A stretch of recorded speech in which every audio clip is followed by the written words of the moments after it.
আপনি কি ভাবতে পারেন আপনার শরীরে এখন এমন একটি ধাতু রয়েছে যেটি পৃথিবীরই নয়? হ্যাঁ, অবাক হবেন না, এটি সত্যি। আপনার হাতে থাকা স্বর্ণের আংটি কিংবা কানে থাকা স্বর্ণের দুল, এগুলো কোনোটাই আমাদের পৃথিবীর বস্তু না।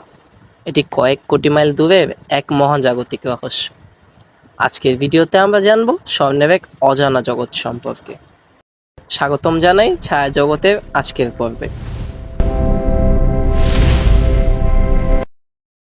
মানুষের সাথে সোনার সম্পর্ক আজ থেকে প্রায় 5,000 বছর পুরনো। প্রাচীন মিশরীয়রা বিশ্বাস করত সোনা হলো সূর্য দেবতার অংশ। তাই ফারাওদের মমি থেকে শুরু করে বিশাল পিরামিড, সবখানেই ছিল সোনার আধিপত্য। কিন্তু সোনা কি কেবলই সৌন্দর্য? না, এটি ছিল ক্ষমতার ভাষা। যে রাজা বা সাম্রাজ্যের কাছে যত বেশি সোনা ছিল, তারাই পৃথিবীকে শাসন করেছে সবসময়। ইতিহাস সাক্ষী আছে, স্প্যানিশ কনকুইস্টাদোর থেকে শুরু করে ক্যালিফোর্নিয়ার গোল্ড রাশ পর্যন্ত মানুষ সোনার নেশায় মৃত্যুকেও তুচ্ছ জ্ঞান করেছে। আশ্চর্যের বিষয় কি জানেন? মুদ্রা হিসেবে কাগজের নোট আসা 1000 বছর আগে থেকেই সোনা ছিল পৃথিবীর একমাত্র বিশ্বস্ত বিনিময় মাধ্যম। আজও কোনো দামি অনুষ্ঠানের কথা ভাবলে প্রথমেই মাথায় আসে এই সোনালী উজ্জ্বলতা। সোনা কেবল একটি মূল্যবান ধাতু নয়, এটি বিজ্ঞানের এক পরম বিস্ময়।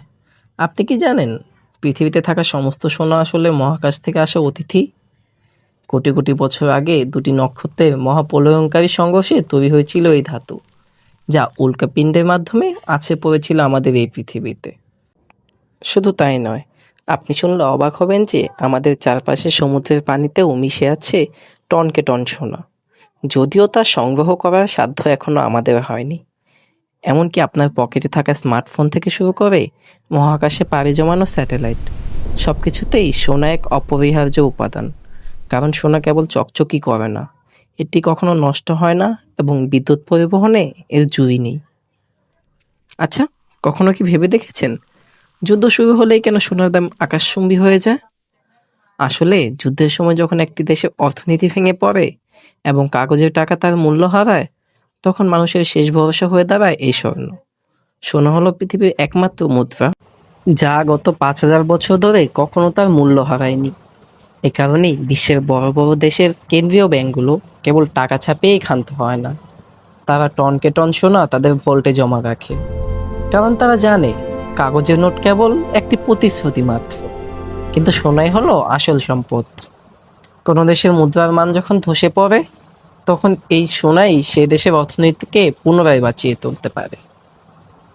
সভ্যতা বদলেছে প্রযুক্তির সঙ্গেও, কিন্তু সে প্রাচীনকাল থেকে আজ পর্যন্ত সোনার আধিপত্য রয়ে গেছে, এক বিন্দুও না কমে।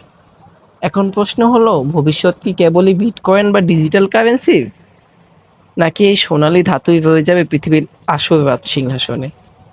আপনার কি মনে হয়, স্বর্ণের এই দাম কি সাধারণ মানুষের নাগালের বাইরে চলে যাবে?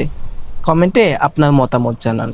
আর সোনার এই অদ্ভুত যাত্রা যদি আপনার ভালো লেগে থাকে, তবে শেয়ার করুন আপনার বন্ধুদের সাথে। কারণ শেষ পর্যন্ত স্বর্ণ আসলে কি?